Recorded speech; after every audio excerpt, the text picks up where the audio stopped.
Kirk, I asked this to Anthony when he was in here, but you guys seem to have more and more of a playoff atmosphere as we're going down the stretch. This was a good back and forth the goaltending game. What was your assessment of the overall play of tonight? Yeah, flow was good. I don't think as a group we were very good, but I think it was more we're pretty fatigued tonight.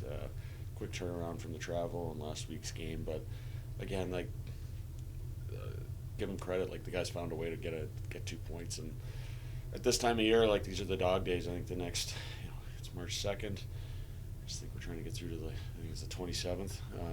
We got a lot of home games here, but a lot of hockey being played, so we're trying to manage it and get as many wins as we can and get through this, and at this point, hopefully clinch a playoff spot sooner than later, and worry about trying to win a division. So. And Coach Brad Morrison, we talked about him before, but he's had a great season throughout. Made a couple of nice setup plays tonight. One, of course, on the goal to Cockrell. Can you speak to that play and just his play overall? Yeah, it's a good play. Actually, Coxie started as their kind of a controlled breakout. They tried to quick up a puck, and Coxie was on his toes, killed the play, and then obviously kept going. Good offensive instinct there, and got it to Mo, and it's kind of a long, drawn-out give and go. But again, I think everybody probably in the building except for that D-man knew Mo wasn't going to shoot that, and Coxie went to the far post hard, and great play. It's simple play by Coxie, but it's a great play, and then Mo was able to do what he does. And then Trevor Gooch, of course, he had 2 goals in 3 straight games today. He comes in with a key assist on Bykov's goal.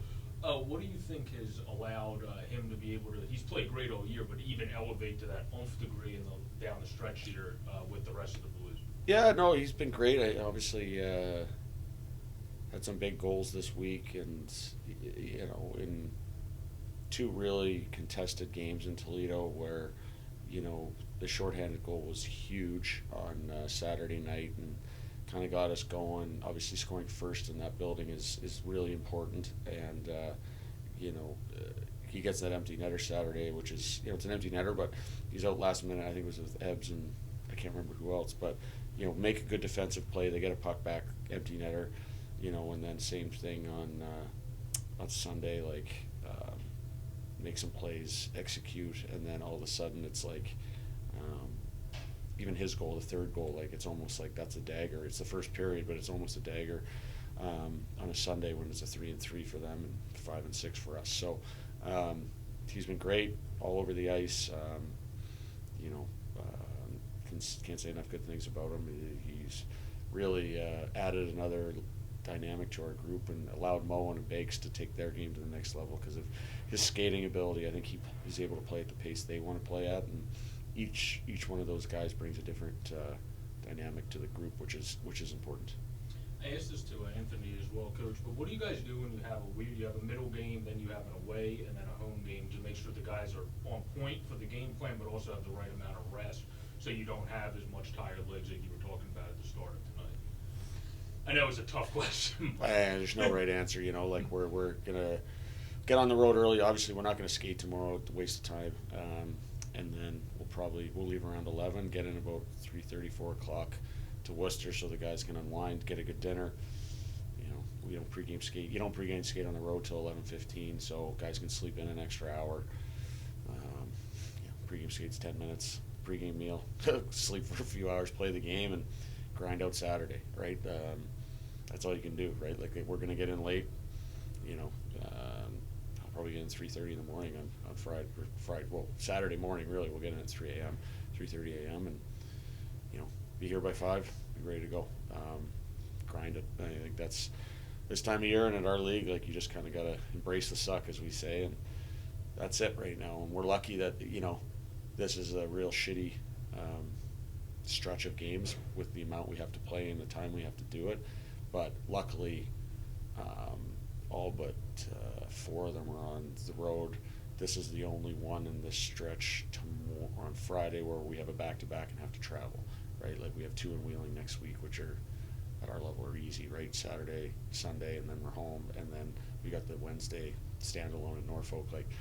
This weekend's a grind, and then we're going to get through it. We don't have another back-to-back in different cities until the last weekend of the year. So the amount of games is tough, but from a travel perspective, we're okay, and I think we got to take advantage of that. And we've been great at home all year. We can kind of take some confidence from doing that, and kind of go from there. Like I think it's 1 down, 14 to go. So we'll stick with it. And then you guys obviously have always had the great next man up mentality all year, but with Jacob Pritchard and Garris Sear out tonight, Ryan McKinnon, and of course Coop stepped up as well. What can you speak to the depth, and also if those two players will be available at all? Yeah, seriously, was purely a we're rotating some guys in and out. Like we got 7 D-men right now. We got 9 on the roster, which is crazy, and then 7 that really should be playing 20 plus minutes. So Patty McNally's not going to play Friday. He's going to stay home, get some rest. Like you said, we're trying to manage the guys too a little bit. So he's not even traveling with us. He'll skate here and work out, and then ready to go Saturday. Gar will be back in. At this point, if things stay status quo, Cockrell won't play Saturday. And he'll get the night off.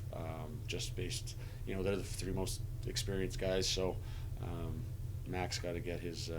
Want to get him his 5 games, so he's playoff eligible for us, obviously. And like I said, you got 7 guys that all should be in the lineup, and you dress 9 and 7, like they're just all pissed off because they're not getting the minutes they should be getting, right? Like, so it's like, hey, we sit down. We know it's this time of year is a grind, so I think long term it's better to give him the night off. Like Patty doesn't have to travel.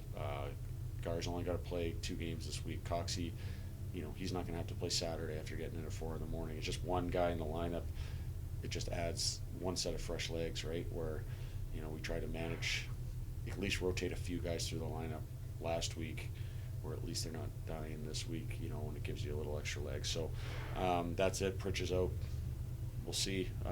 Day to day kind of at this point. He's banged up, but we'll just keep rolling along. Guys are doing a great job and they're working their bag off.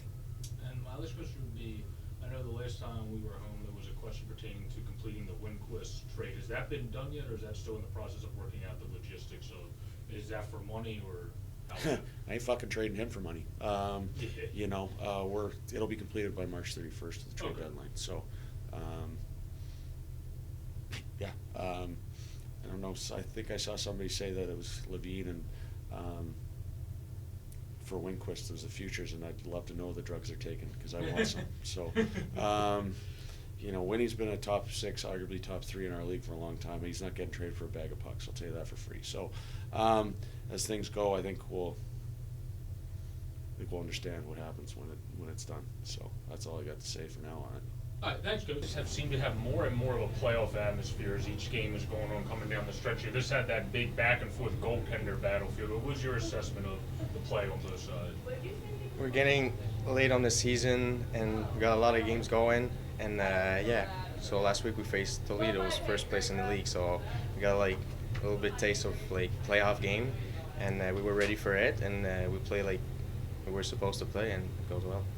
And on the power play, you seem to be so good at setting up from that one-timer on your right-hand side. Can you talk about, one, how you were able to get the chemistry with your line mates on the power play, but 2, how coach and you came to a great chemistry of knowing that's your perfect spot to be and how comfortable you are in that spot? I played at this spot before getting here, and my biggest strength is my shot, so I love to use it. And Lashkov and McNally are pretty good passers, so it's actually pretty easy for me. I just have to put it in the net. And then speaking of Patty and also Trevor Gooch, both of them have been on fire throughout the entire season, being able to find offense whenever you guys need it. What can you speak to just their play through the entire season, seeming to whenever you guys need to find it in a battle, always finding a way to pull it out with an assist or a goal if they're in? Yeah, of course, we need everyone in the room, and these guys are standing up for the last couple games. I think Goocher scored 2 goals in his last 3 or 4 games, so they help us a lot. They play good hockey, so that's good for us.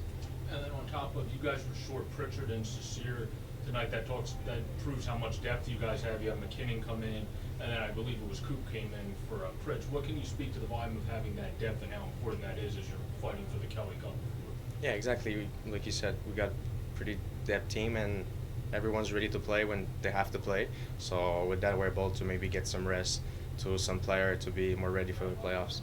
And then Logan Fladell, since he's come in, has played amazing in that for you guys. Can you speak on how sharp he's been and how he's been able to adjust to the new locker room since coming in as well? Yeah, sometimes it's hard to come in a new team and you come when we were on the road. So, but no, he's just really well and he plays solid hockey right now. That's good for us. And then Anthony, you guys are playing, of course, a home and home this weekend. What does it look like kind of after my last question? Be after a game like this on a Wednesday, you have 2 on a weekend away and home. What does the rest of the week kind of look like planning wise? You guys have the good mix of rest with, of course, readiness for each game. Yeah, exactly. We're gonna have some rest tomorrow. We're gonna travel to Worcester, and we're gonna be ready to play for the next 2 next games. Thank you.